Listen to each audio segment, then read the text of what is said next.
When Debbie and I left Liverpool after 3.5 years and arrived in Montecito, USL realized the ex-CEO of Liverpool was all of a sudden in Santa Barbara.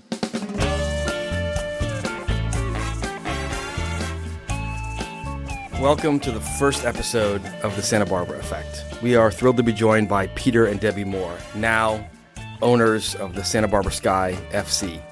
Prior, Peter was a seasoned gaming executive at places like Microsoft, EA, and Unity. Debbie, an accomplished marketing executive, including at places like Sonos. We covered a lot of ground together, and this episode specifically is focused on their time as the owners of Santa Barbara Sky FC. Peter and Debbie, thank you very much for being here today. Welcome to the Santa Barbara Effect. Before we talk about that, do you want us to call it soccer or football? No, we wanted to There's got to be a right answer. Say it at the house. Yeah, what do you say? When no one's listening, It's football. okay. Football. I knew it, but Did you always say football or did No, he? I'm a huge NFL fan. I love American football, but when you live in England for 4 years Yeah. in Liverpool, you can't call it soccer.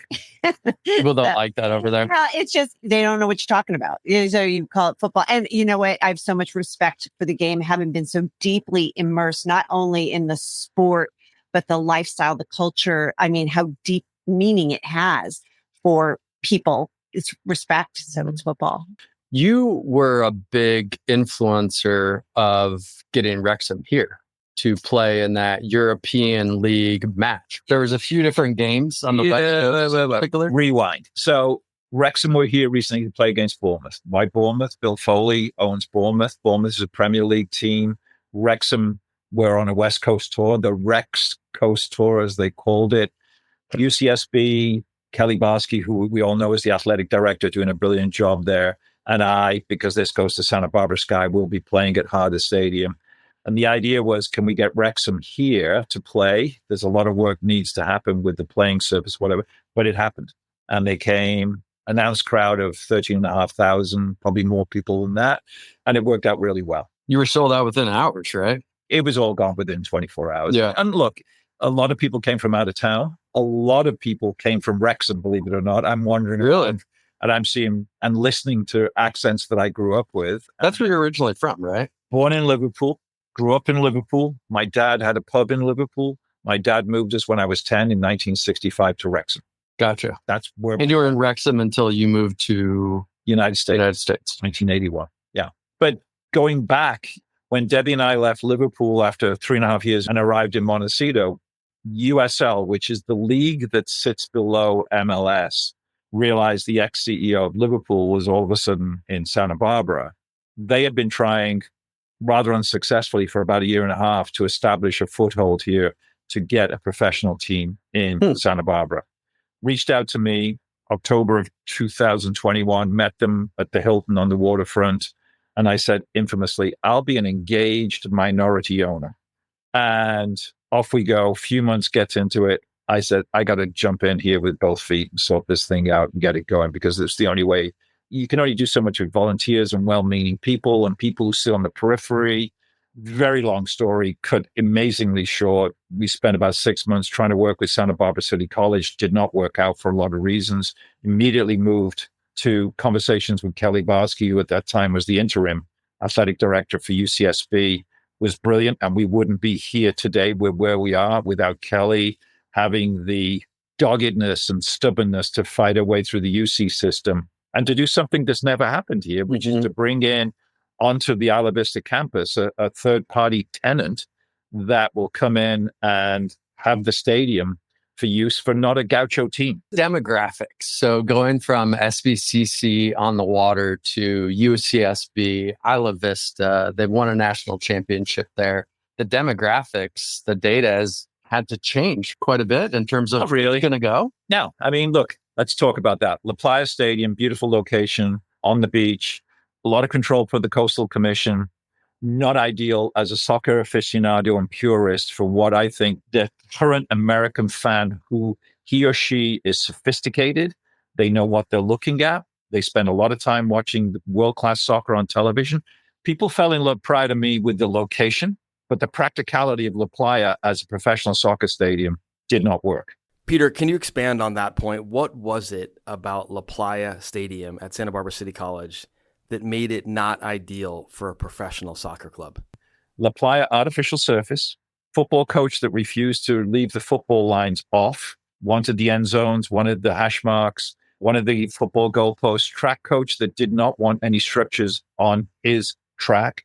One side of massive wall of bleachers, many of whom were kill seats, which means that can't use them because they're dangerous. Having said that, we went all the way through, did a launch event at the Moxie in downtown Santa Barbara, but the board of trustees were still not convinced that this was the right thing. And in the end, I said, you know what? Any business relationship requires trust and respect and mutually aligned objectives. We don't have those. Yeah. And moved, and not a free kick away from where we're at right now, met with Kelly Barsky in Goleta Marketplace, and we hashed out a plan to use Harder Stadium, soccer specific, natural grass, no track, 17,000 seater stadium. If you know the history of Harder Stadium, Spud Harder, the athletic director and football coach from the 1960s, that's why it's called Harder Stadium. 1987, they have a really good American football team, but the decision has to be made. You're going to play Division One. This stadium isn't good enough anymore, and you need to build like the Coliseum in LA or the Rose Bowl or Memorial Stadium at Cal. You need to build a stadium that will represent you at a Division One level. And the campus goes, we're not paying for that. We're going to be soccer and basketball as a result. So no American football has been played on that campus since 1987. Tim Von Steeg comes along 25 years ago and builds Soccer Heaven at national championship caliber team, national championship being played there. And it's a soccer specific environment that has emanated to this community of being a soccer community. I kind of laughed when I first sat down, no disrespect to Santa Barbara City College, but somebody says, this is a football town, as in American football. I'm going, I don't quite see that. Having been to the Wrexham game, it ended up where I think it should. That place was packed. Yeah. And it was a very hot day. Yeah. And you had people walking around, couldn't wait to get to the sideline. I mean, the level of engagement, I think, bodes very well for the club. This is a soccer town. But Santa Barbara Soccer Club, 3,500 kids, tens of thousands of parents and extended family as a part of that. The teams that travel every weekend to Vegas, to Phoenix, to Dallas to play what's known travel teams, club soccer. This is a soccer town. So what we're trying to do, it's great that we've got a top class, I think the best in the league stadium. It's soccer specific. The crowd is on top of the pitch, as you saw in the Wrexham Bournemouth game. It's a great atmosphere. There's no way you could replicate that at La Playa. Thirdly, you've got a campus there with 8,000 kids that can walk to that stadium. Let's expand on that point about community engagement. You mentioned the thousands of potential university students who might come to these games. I think if you live in the broader Santa Barbara area, including North and South, you might sometimes feel a disconnect between the community and the university. It's okay to talk about that. So what's your plan for community engagement, university engagement, and to really mesh Santa Barbara Sky FC into Santa Barbara? Look, I haven't lived here but a few years, but it's very clear to me that there is a disconnect between the SB and UCSB, and SB itself are not inextricably intertwined like I would think that campuses should be. And Isla Vista, again, people, it's like it could be in San Luis Obispo when you hear people talk about it, but it's right there. And I said to Kelly, I think you have something you need to resolve, which is integrating Santa Barbara into the University of California, Santa Barbara. And people don't come to campus. And my two eldest kids, Debbie, her eldest son, they're UC Berkeley Golden Bears. And I always use that. You go to Berkeley, you have no idea where the campus ends, where the town begins. Mm-hmm. It's all one ecosystem that's amazing. It's Berkeley. Here, you don't see it. I always remember when I first came here, I said, I want to buy UCSB Gaucho gear. Well, let's go to State Street. You won't find anything there. Mm-mm. And I laughed when people said, it's out there in Isla Vista. And it's like, it's 10 minutes down the freeway. Yeah, this is exactly where I wanted to go next. Both my kids went through the club.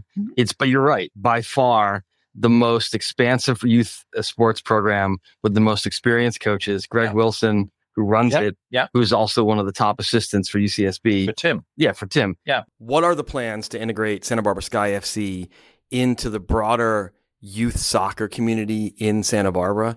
Santa Barbara Soccer Club, but all of the clubs that engage kids from all aspects of Santa Barbara? And also, what are the plans to engage the youth of the community here who don't play club soccer?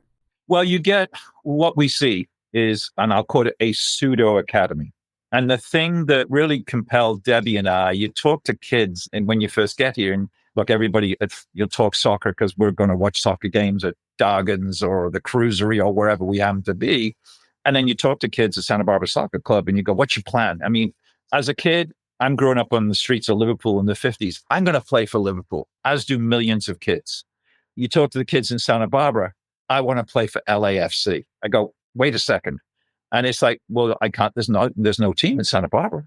So you need aspiration. You need kids at 5 years of age dreaming of wearing Santa Barbara Sky on their shirt, of going to watch their heroes on a Saturday night or watching them on CBS, which covers the league, and dreaming, as we all did, and billions of kids around the world dream of being that Messi or Ronaldo and wearing that shirt. And that is what you need in a community to provide an aspirational affinity to something. I don't want them playing for LA or the San Jose Earthquakes. We're a community that can survive and flourish with a professional soccer team. In addition to all of the community engagement plans for the club, let's talk about the foundation. What is the foundation? How will it benefit the community? What role do you see it playing? Let's talk about that. Yeah, the foundation is the community arm of Santa Barbara Sky. Fundación Cielo is its official name. And what we are focused on is using the beautiful game, the passion, the spirit of football in the community to do good service. And there are lessons that Peter and I learned in Liverpool, and how what we called in Liverpool the power of the badge, maybe we call it the power of the crest here, can get open doors for us and can allow people who might, for whatever reason, not want to ask for help, not feel like they can ask for help, but they love football. It allows us to kind of gain an entry into their lives and then be able to support and help them. So what we learned in Liverpool, and some of the lessons that we're taking here, for example, is in food insecurity. That is going to be a big focus for us initially. And we've started a partnership with the Food Bank of Santa Barbara, and they are great people over there doing great work, and we will support them in trying to continue to drive awareness, donations, and support for our community. There was a recent program through Communify that happened a few months back, where there was a bunch of data that was collected about Santa Barbara, and it was about poverty. It was about homelessness. It was just about a lot of things that are happening in our community. And one of the things that was uncovered through the data is that Santa Barbara County has the second highest levels of poverty in all of California. And it was really stunning to hear this statistic. And there's a lot of good work that different organizations and the Communify nonprofit is working towards. Santa Barbara Food Bank is also included in that. But that's where we feel like we can do some bit of service, and just using our platform, using the awareness that we're generating, and using that love and spirit of football to get people involved in this community that's supporting us.